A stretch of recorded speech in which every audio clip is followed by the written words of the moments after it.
Good evening, this is Ali Tarnishi at the new show Connect with Ali, where we have a meaningful, open and honest conversation about diversity, inclusion, community and equity. Let's dive together about this topic. And today I have a local guest and a guest from across the world to have this discussion and see what diversity mean from Canadian perspective and immigrant perspective. Please help me today welcome my amazing guest, Inda from Indonesia, and Katie Duaron from Moncton, New Brunswick. Welcome to the show. Thank you, Ali. Thank you for being here. And can you just, Inda, tell us a little bit about yourself and just a little introduction about who is Inda? Sure. So as you mentioned, I'm from Indonesia originally. I was born there. I grew up some parts of my life there, and then a lot of it was actually outside of Indonesia, across different countries, mostly in the Middle East and Central Asia and Southeast Asia. And then I moved here to Canada as an international student. I came to New Brunswick almost 12 years ago now, and then moved to Moncton for a job. Amazing. Yeah, thank you so much. 12? No, yeah, I mean, it's been a journey. Yeah. Excellent. So journey is I see your journey is full of diversity, it's full of inclusion, like from Indonesia to Middle East to Canada, and they are all involved about diversity and inclusion. And my friend Katie Duaron, tell us a little bit about who is Katie Duaron. Sure, yeah, I don't have quite the resume like Inda, but my name's Katie. I'm a full-time artist in Moncton, here in New Brunswick, and that's about it. I mean, I've been doing art for about 6 years, say, and yeah, I'm a full-time artist. I say that just because there's many artists, but not everyone does it full-time, but I love my job, and that's me. Amazing, that's me. And it's all about art can be full of diversity as well, because we mix color. We mix like a canvas, we put so many different color, and you put diverse color to make a beautiful canvas. And that's diversity by itself right there. So now before we dive really in our topic, I would like to ask you a little bit about, like, as you can see, I have like a diverse guest, Canadian and immigrant, and then myself, immigrant. So even I have like 2 Canadian and 2 immigrants, like we have here, our friend Charles, the cameraman, and I have Katie and me and Inda as immigrants. So what is your definition of diversity? For me, diversity is just the presence of different people, people coming from different socioeconomic backgrounds, different cultural backgrounds, religious backgrounds, sexual orientations, gender expressions, and also different abilities. I think when diversity is present and when it's actually, when we actually benefit from it, then when there's true inclusion and true belonging, then truly a community, I think, can thrive. A community in thrive. Can thrive. Can thrive. Yeah. I love that. Community can thrive. What about you, my friend? What does diversity mean to Katie? I echo that. No. To be honest, like, I've been born and raised here in Moncton, and just recently, like, I find, I don't know, the last 5 years, I feel like there's lots more diversity in Moncton, whereas when I grew up, I feel like I wasn't as educated in diversity, and to be honest, I feel like I'm ignorant in a lot of ways with diversity, and I want to educate myself to know more about it. But to make a long story short, I just think diversity is different cultures and, yeah, like she said, different sexual orientations or whatever. And I think diversity means something different to other people as well, depending on your background. So, yeah, it's definitely a complex question, but I'm sure the dictionary can tell you. Yeah. I love that. And mostly diversity is mostly about uniqueness, like as unique. Yeah. And we have to honor that, because when each one is unique in their own way. So my question was the second part of the question: how can we encourage people to honor the uniqueness of each individual? I think it's acknowledging that each of us is unique, that we bring something different to the table, and that we have different lived experiences based on our different identities and the intersections of our identities. For example, I'm a woman, I'm an Asian, I'm a visible minority. I grew up differently than many people. I speak English almost as fluently as I speak my mother tongue, so that's a different immigrant experience than someone else may have. I'm also a Muslim, so those are all the intersections of my identities. And I can meet someone else who has a lot of those same things, but they have a very different lived experience. So I think it's just acknowledging that and kind of centering those differences, and when we tell stories, kind of have those different stories up there and out there. Okay, so when I hear you saying acknowledging those differences, what do you mean by that? Acknowledging, like identity, I know each one have their own identity, Muslim, from national, like a national or original or different background or ethnicity. How can we acknowledge that and still make that their unique, their individual?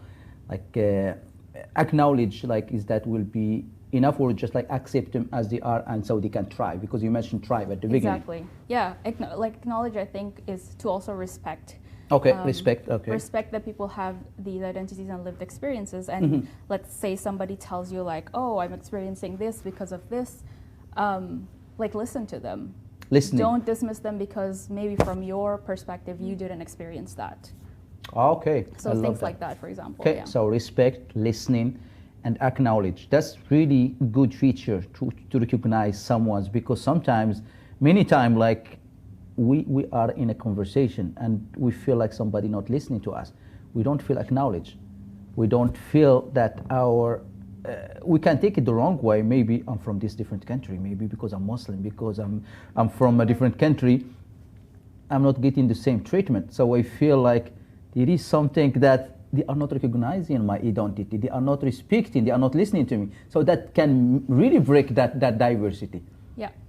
Love it. Truly. I love it. And the same question to you, my friend. How can we encourage people to honor the uniqueness of each individual?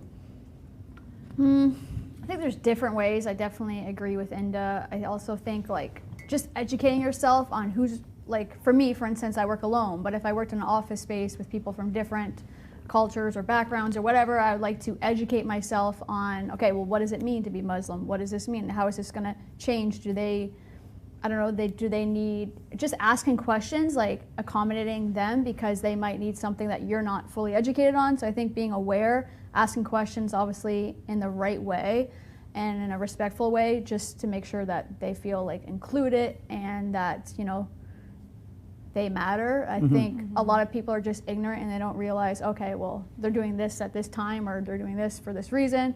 So I think, just being educated and asking questions is key. I love that. It's about education. A lot of people sometimes like misunderstand, and they just like, they feel like there is nobody, as in dimension, nobody listen to them. And sometimes we don't really explain ourselves. And we expect people to understand us, but if we don't explain ourselves, educate people about us, we are not moving forward, because we have to be on the same page, and to be on the same page, we have to understand each other, right? True.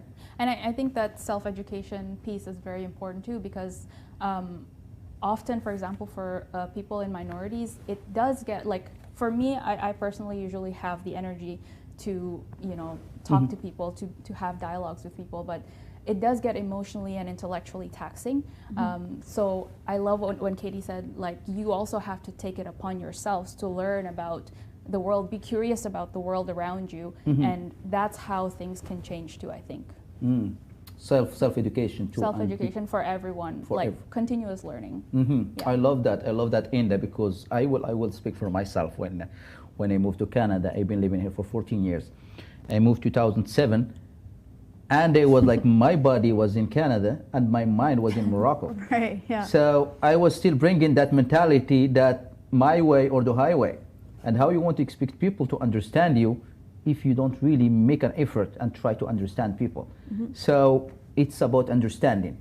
And that's why it's so important to have this conversation, because conversation really lead to dialogue. And when we have a nice dialogue, we get to understand where Inda coming from, where Katie is coming from. And when we understand, guess what? That will lead to the change. And instead of saying, why this happening? We will start, what shall we do to make that change? And that's really important, because it's education. And listening too, like power of listening. Listening, we need to listen to each other.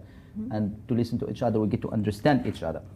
This will bring us to the next question, which is connected to what you really shared. What are some of the steps that need to be taken to reduce the bias and champion diversity understanding in work or in the community? So step that we need to be taken to reduce the bias and champion diversity understanding in our community and at work. Anyone can jump to this and to answer this. I don't know if I'm going to answer this the right way, but basically I think just being open. Like I think a lot of times, especially if you're born and raised in Canada and you haven't exposed yourself to much diversity, sometimes people have a mentality of, it's been this way forever and this is the way I like it and I don't understand this and I don't want to, and they don't even want to learn. I think a big step is just being open and saying, okay, like I'm going to learn, is this true? Is this stereotype true? Is this bias true? And often, it's nice to hear from other people's perspective besides just having like a ignorant mindset. I don't know. Like I think that's part of staying away from stereotypes and bias. Yeah. If that answers that part. I love that. It's the stereotypes. Just like having an open mind, I think is like a huge part. Just because, you can do all the right steps, but if you're not even willing to learn, or I think mindset is a huge thing. So mindset play a big thing in that. If you are ignorant and you are not really willing to be open to other people's perspective, you're stuck in your mind. Right. Yeah. Yeah, I love that. And my friend Inda, to break the bias and champion diversity, just like what I know you've been involved a lot with the community in the, and as a journalist used to it, probably you notice a lot like something like that. So how we can reduce that in And I also, through an organization that I co-founded with some friends, we work with youth on cultural diversity and inclusion. And that also means, respecting the cultures that have been here for a long time before any one of us came here. So when we talk about self-education and education in formal education, so I guess like there's a few things that I wanted to highlight. Formal education and continuous learning for ourselves on various communities, on diverse communities. So for example, right now we have a Black History Month, but not all schools celebrate that. We know that. And why should it be in the ideal world, we don't need a Black History Month because Black history would just be integrated into our history. Today at work, I actually did a presentation about Asian history and anti-Asian hate currently going on. And it was 200 plus years of history of Asians in Canada. And yet a friend of mine, a colleague of mine, still gets asked, like, where are you from, even though she was born here. She still gets asked things like that. And it's almost like making that person feel foreign when the Asian history is part of the Canadian history. Asian Canadians' history is part of history here. And sometimes it's almost like you forget about those other parts of history because it's not in the mainstream. You have to go digging. All the resources are out there. It's super easy. Find Asian history on Google and you'll find it. Asian history in Canada. So that, and then you also need investment in actual inclusive policies. And also that means in your workplace, in your community, pushing for representation in your government, because like I said, lived experiences differ for different communities and the barriers are different. So if you don't have representation, how would your stories be told in government, in policy making? So those are some of the things that I thought. I love that. Would be interesting. I love that. So usually like Inda or Katie, like a lot of company, a lot of people say they are doing effort to foster diversity without equitable practice and intentional inclusion, and the end of that is always falls short, because practice and inclusion, because diversity is like inviting somebody to party, but inclusion is inviting somebody to dance. So inclusion is being part of the team, because either we want it or not, we are all diverse, because we are different, we are diverse, but inclusion It's like including. You are part of this, and that's what we want, inclusion. We want to be included. So like we share at the beginning, when we feel included, because we feel we are respected, we feel that our voice being heard, we feel that we are really matter. And that's why sometimes people say, oh, diversity, we care about diversity. Yes, we care about diversity, but what are we doing about it? It's the treatment that we are. Just like, for instance, if I invite all of you for supper, and you come to my house for supper, I have one table here, one table there, one table there. And this table is reserved for my clique, my people. That table is totally different. So those people, I talk to them, I give them time, they feel they're included. Even I serve the most beautiful food. When people leave my house, they are not going to remember the food, but they will remember the treatment. How do I treat those people? So this is really what people want. Like when they said inclusion and all that stuff, we want inclusion, we want to feel included, and we want to feel matter. So with that being said, this conversation, we really want like people to be included for their talent, for who they are, for their identity, for if they are women, if they are man, if they are black, if they are Muslim, if they are Christian, if they are Jew, they need to be included for their identity. So. And I think people also need to feel a sense of belonging. Thank you. Sense of belonging is a big thing. Sense of belonging is a big thing. I think I feel such a sense of belonging here that it's almost like you take ownership of the issues that are in your community and you want to help. When you feel a sense of belonging, you want to help. This is your home. Who else is going to help and make these changes if you don't do it? And I think like all of us can take a step towards that change. Depending on your capacity, some people are just like, I don't have capacity right now. All I can do is like read a book about this issue, or I can just share this on social media. I'm like, I was at that level, like, a few months ago. I kind of still am. And so it's nothing to be ashamed about, but when you do have the capacity to kind of step up and support, maybe monetarily, maybe investing in those community groups, that would be wonderful. I love that. And why a lot of people think like about like diversity is like a tough conversation. As soon as you mention diversity, say, oh no, like I don't want to go there. They just think about the diversity being perceived as like presentation or as a tough conversation or just as like perspective. I don't know. I think some people are scared to say the wrong thing is one thing, right? So sometimes being too scared can be bad too, because then you're too scared to talk to someone. Hey, where are you from? Can I learn about your culture? And you're too scared to offend anyone, so then you have no tough conversations are had. Like, I think the world right now personally is really divided. This team's right and this team's right, and I think we need more like unity and togetherness and people being willing to open up and talk. And like for me, for instance, I don't work at a traditional job with a bunch of people. I work alone, but one way I try to use inclusion is I paint a lot of diverse people. So I've painted from different cultures. I learned about them, and I've done like murals at the hospital of different cultures, stuff like that. So I think no matter what your job is, you can use inclusion, diversity in different ways.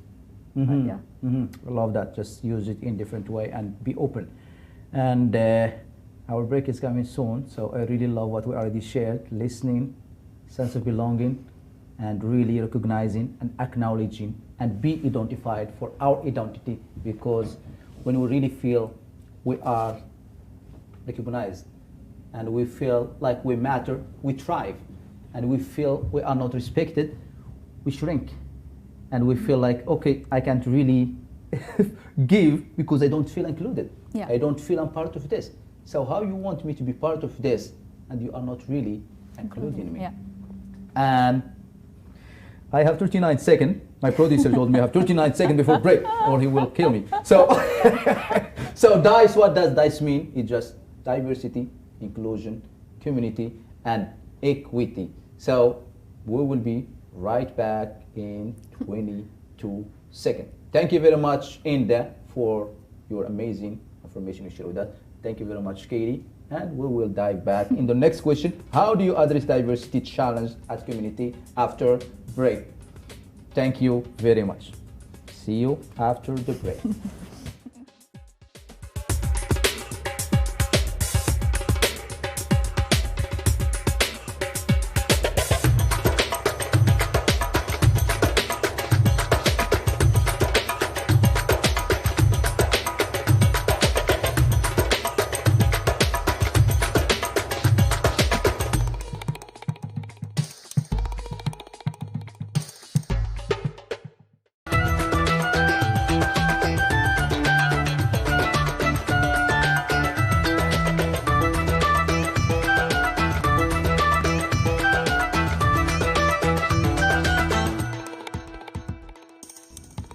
Hello again, and this is Ali Tarneshi at this new show, Connect with Ali. And today we have our amazing guests, Enda and Katie, and we are having a discussion, open discussion actually, about diversity, inclusion, community, and equity. So let's dice together, my friend. So hello, this amazing guest. Let's go to the third question. How do we address diversity challenges at work or at community? Challenges of diversity, how can address that? I feel like for me, for instance, I've always worked alone, so I haven't even encountered, work diversity challenges, stuff like that. I'm not fully educated on that matter. However, if I was encountered with it, I would assume, talking to the person directly and saying, hey, what's the problem? Let's go from there.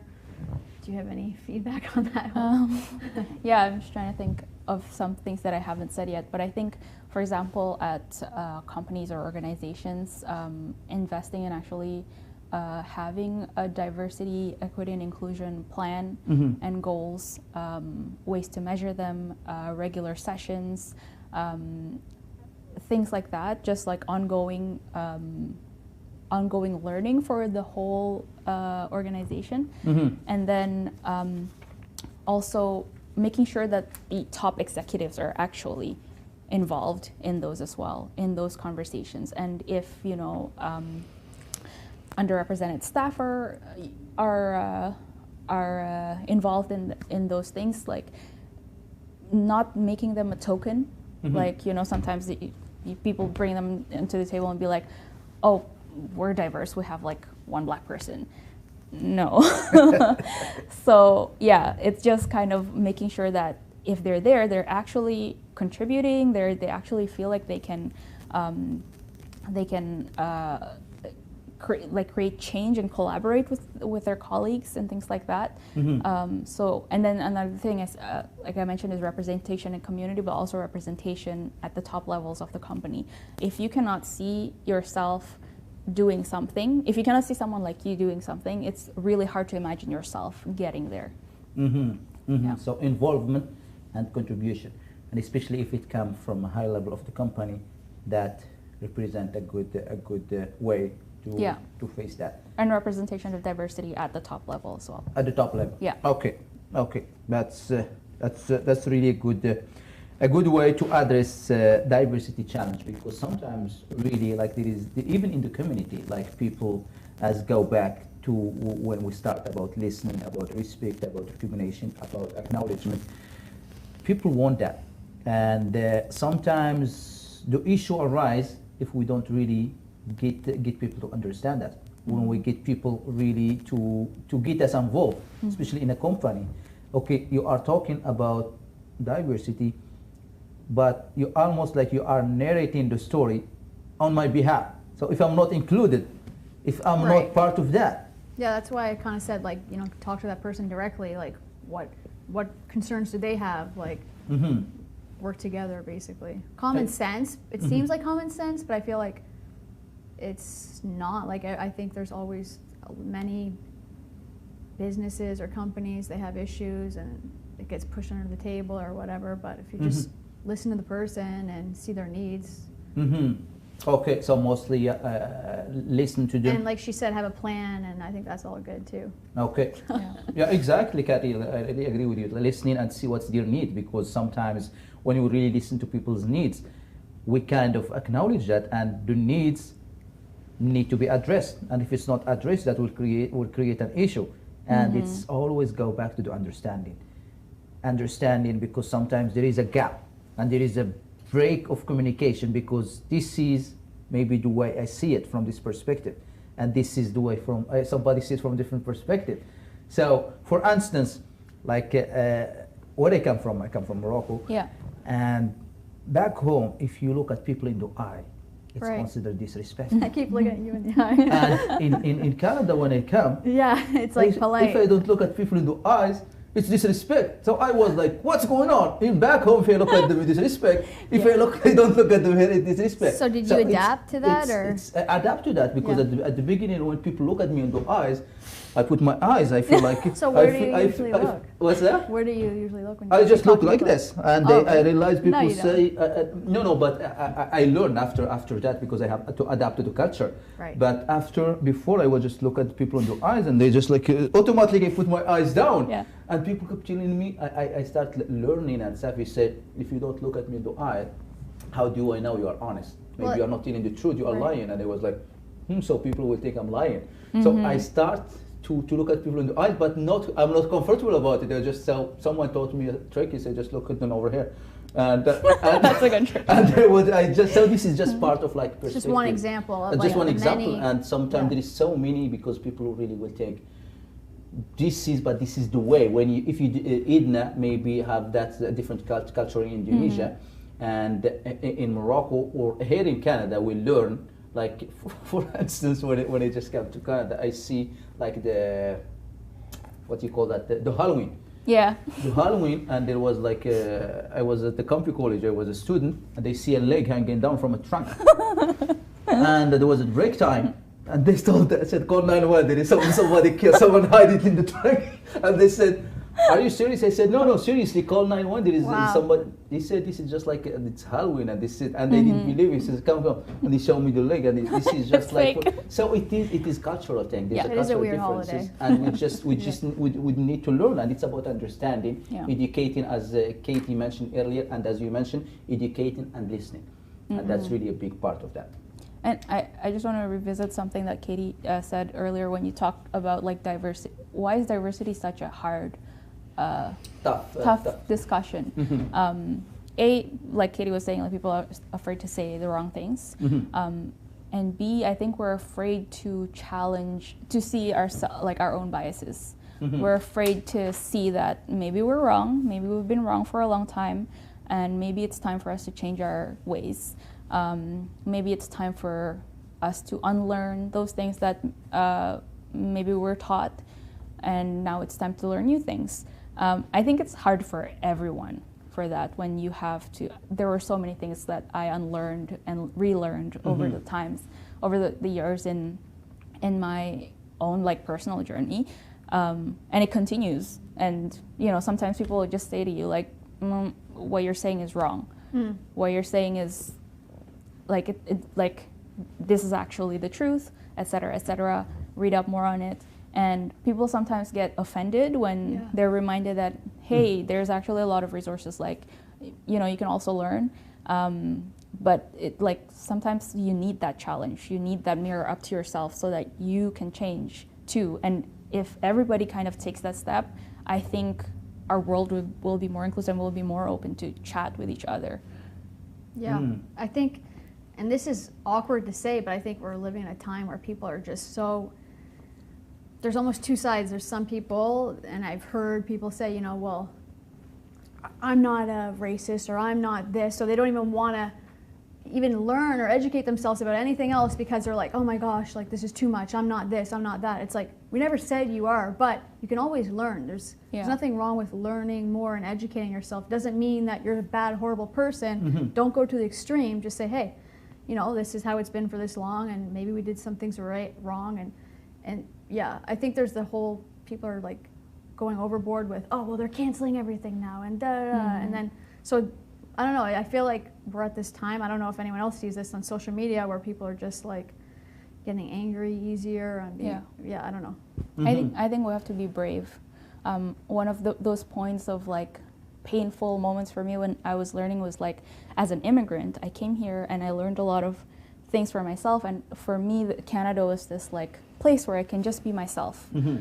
But then I started learning about the history of how Canada was built, the history with the Indigenous people, the history with the Black communities, and things like that. And you're just like, wait a minute, did I benefit from the very same systems that oppressed my Indigenous friends, ancestors, and families, and they're still going through the intergenerational trauma?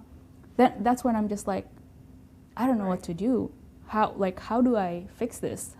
And it's not necessarily like, how do I, like, it's not something to fix sometimes. It's just like, how do I take better steps for the future now that I know?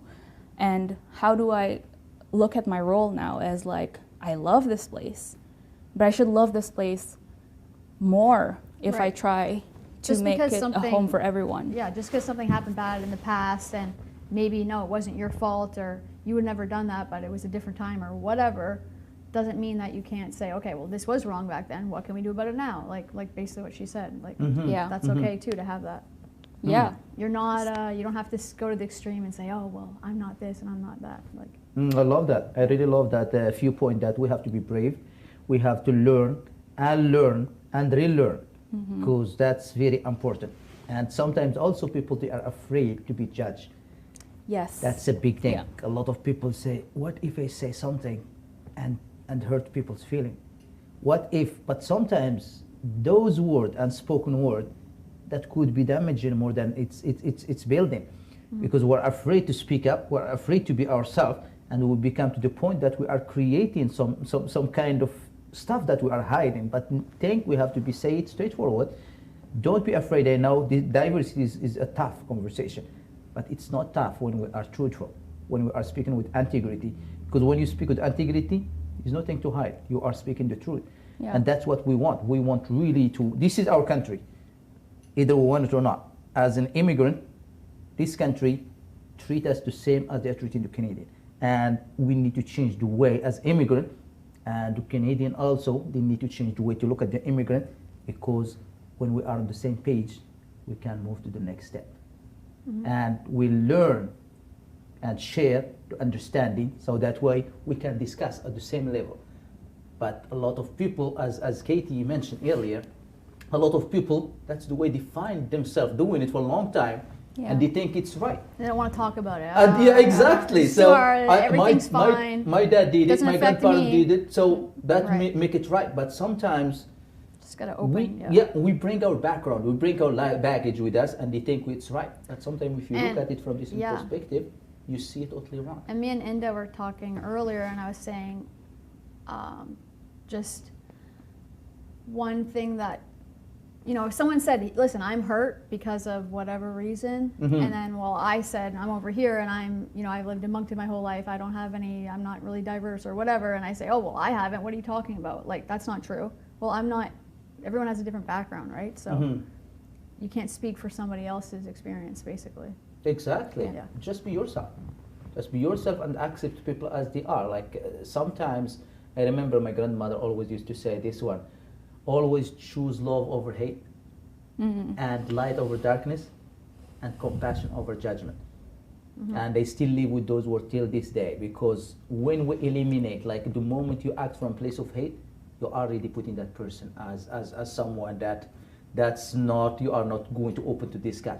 When you are putting darkness in front of light, there is no way you are going to discuss with that. But when we put really compassion, and instead of judging, oh, Edna, she is from Indonesia, I'm not going to talk to her, she is Muslim, she is this. Or this guy is the producer, he is from Shidia, I'm not going to talk to him, he's French. Or Ali is from Morocco, he's Arab, I'm not going to talk to him. It's about compassion. And that's what we are missing, being compassionate. Talk really from the heart, and people feel the language of the heart. When you're speaking from the heart, people will feel it and feel you are genuine. But sometimes, how many times you try to speak to someone, and from the moment they open their mouth, they say, where are you from? Yeah. You know if they are really going to humiliate you, or they are going really the intention to know where you are from. I used to drive taxi, and people, the moment they say, where are you from? I know they are just going to make fun or something. I said, I'm from my mother. But where is your mother from? My mother from Morocco. When they realize that, okay. So it is just, it's education. It's really like we need like this community. Yeah. We need to be part of it, but we need to understand each other. So we can't say like there is Black month or Black day or Arab day or Muslim day. Human day, human life, that's matter as all human, and that's really what we want. Mm-hmm.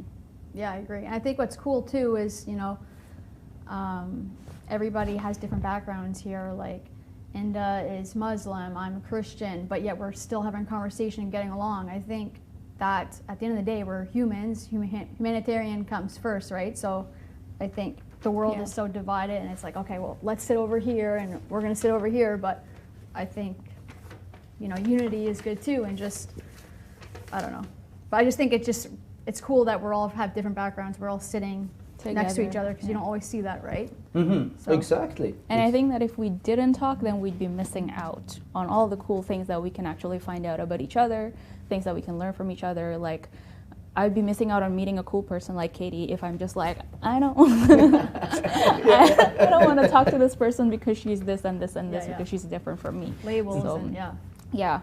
Mm-hmm. 100%. Sometimes we really get scared of going for the uncertain, but I think someone say the treasure you are afraid to enter, holding the treasure you are seeking. Because sometimes just be brave and open that conversation and use compassion and just be open to have a discussion, because you never know, that could be a lifetime friendship with that person. Yeah.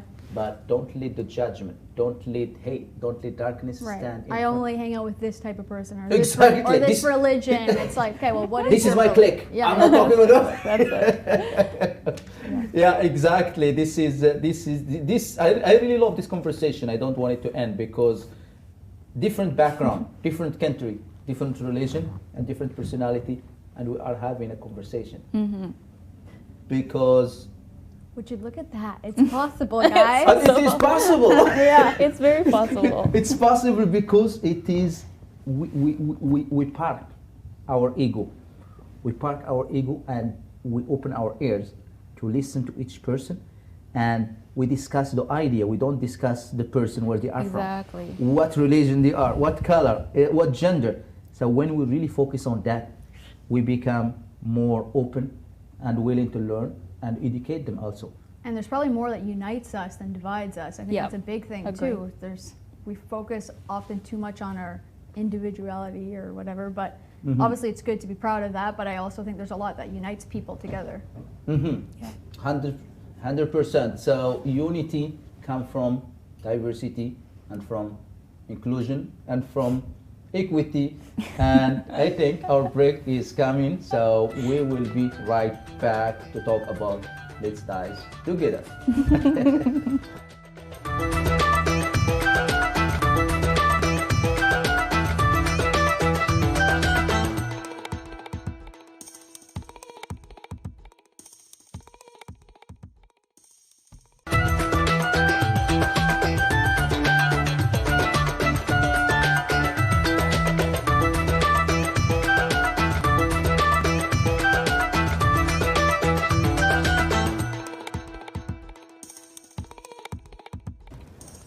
Hello, this is Ali Tarnishi at Connect with Ali, and here D.I.C.E together, diversity, inclusion, community, and equity, and here with this amazing guest, Inda and Katie, and now we are diving into the fourth question.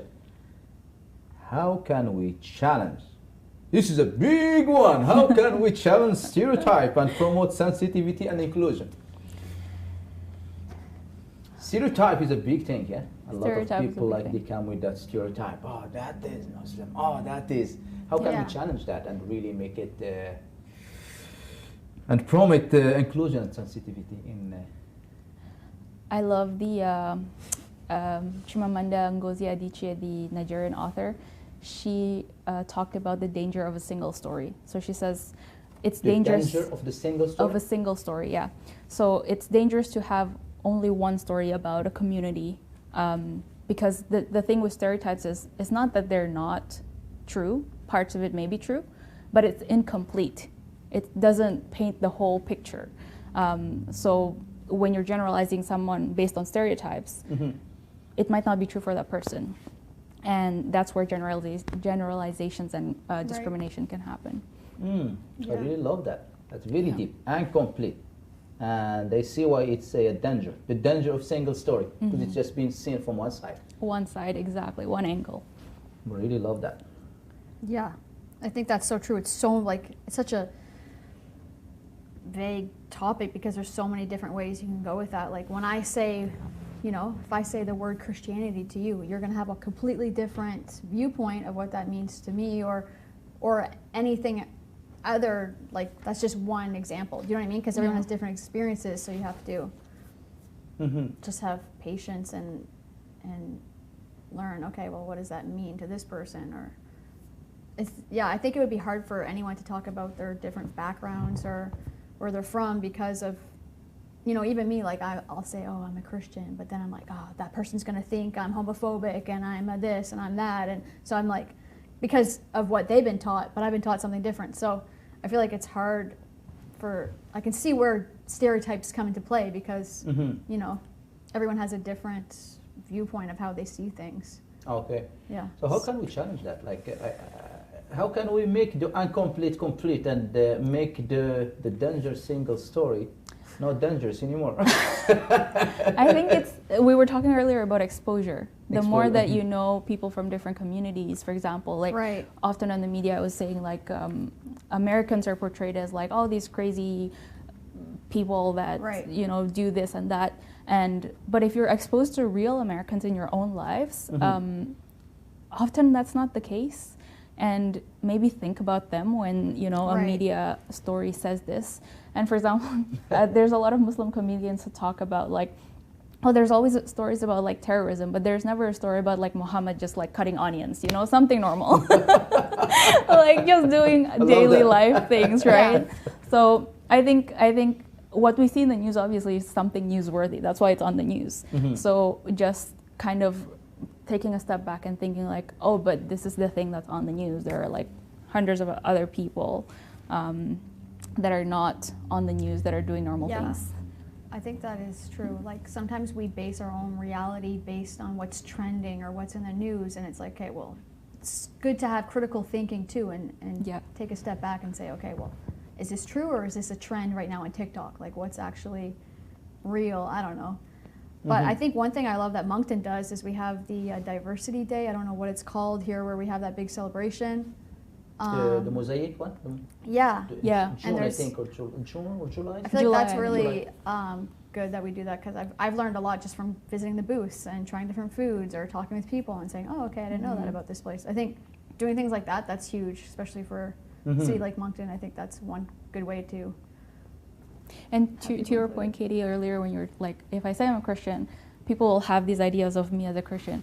And like for me, it's like when I say I'm Muslim, sometimes my own community is just like, but you're not this and this and this as a Muslim. And then on the outside world, they're like, oh, but you must be one of the good ones. Oh, but you must be. So it's like people just put their stories on you and when to be honest, it's not you. I think, and I said this earlier, I think a lot of the problems with understanding each other is just lack of education. Like I'm not fully educated in that religion. You might not be fully, like it's just, and yeah, I think that's a big thing. It's just lack of knowing, and you don't want. And maybe a part of the reason I don't know so much about it is because you don't want to have those awkward conversations. Okay, well, what does this mean? So, you know, we're taught not to learn about religion. We're taught not to talk about sex, politics, etc., money. So it's like, and then we have these problems in the world, and we wonder why, because we're taught not to talk about that sometimes. And I think too, oh, I forgot what I was going to say. Oh my God, I'll remember it later. Yeah, no, it's all right. I would like to go to your point, what you said in the earlier, because single story, or sometimes people tend to narrate our own story. And that's a big thing, because sometimes the media, the first thing when you mention a Muslim, the name Muslim, the first thing they will say, oh, the terrorists. They are like with a big beard, are women like they are, all this generator idea come to your mind. But I will go back when I drive a taxi and I saw a guy asking me, are you a Muslim? I said, yes, but you don't have a big beard and you look funny, you are looking good. What about the other one? He said, it's not that what I see in the media, so it's the education.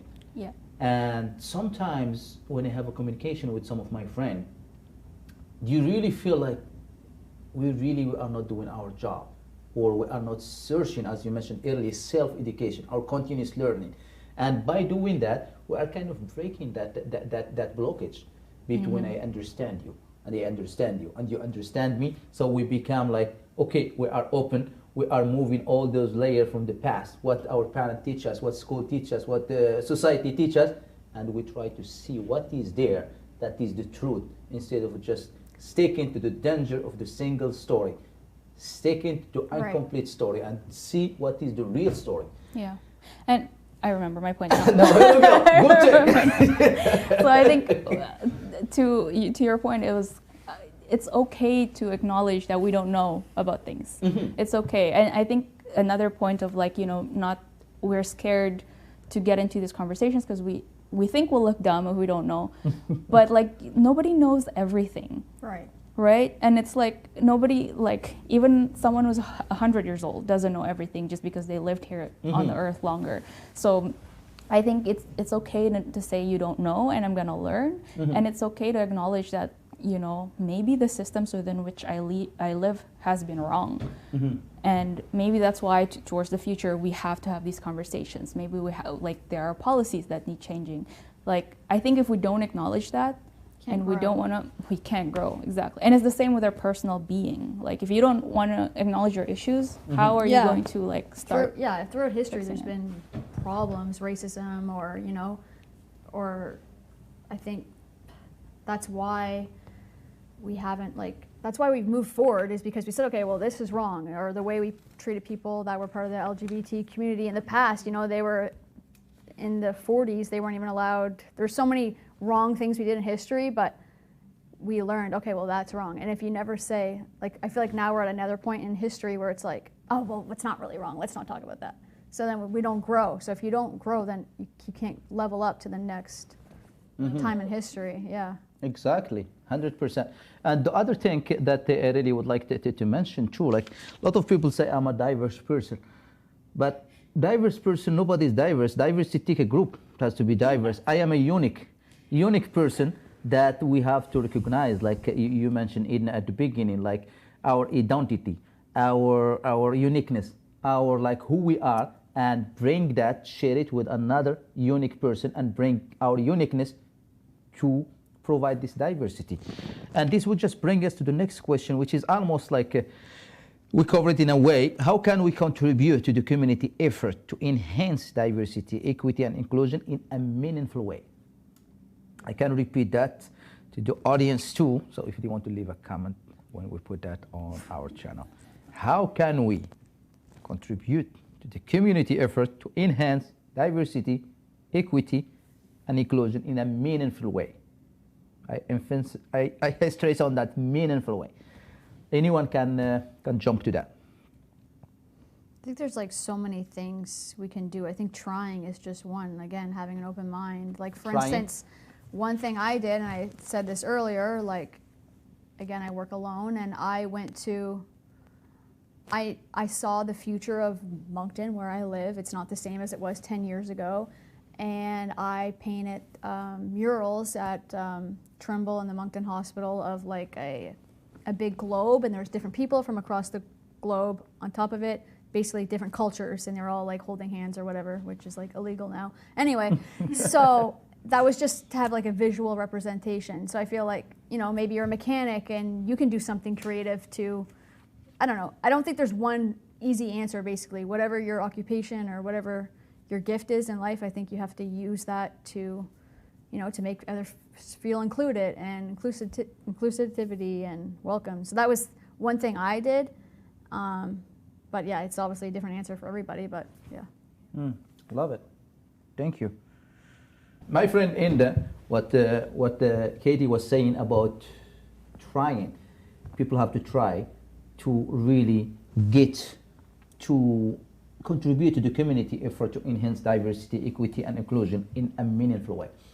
So you were talking about the value, and can you elaborate a little bit more about that? Yeah, I think I was saying that as a community, as like an organization, as a person, we should make diversity, equity, and inclusion a core value and a core pillar to how we live, essentially, and how we practice, how we work.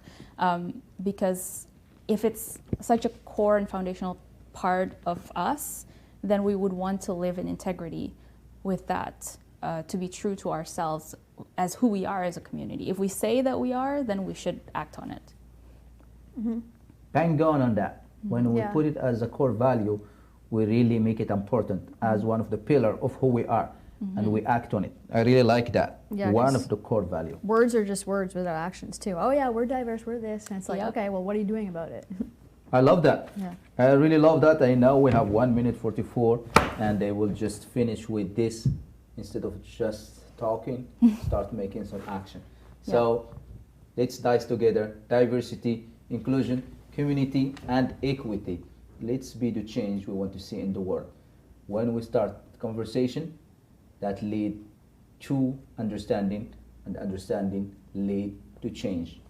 Instead of asking why this happening, we should act and say, what can we do to make this change? So to make this change, we will have a meaningful conversation and just try to understand.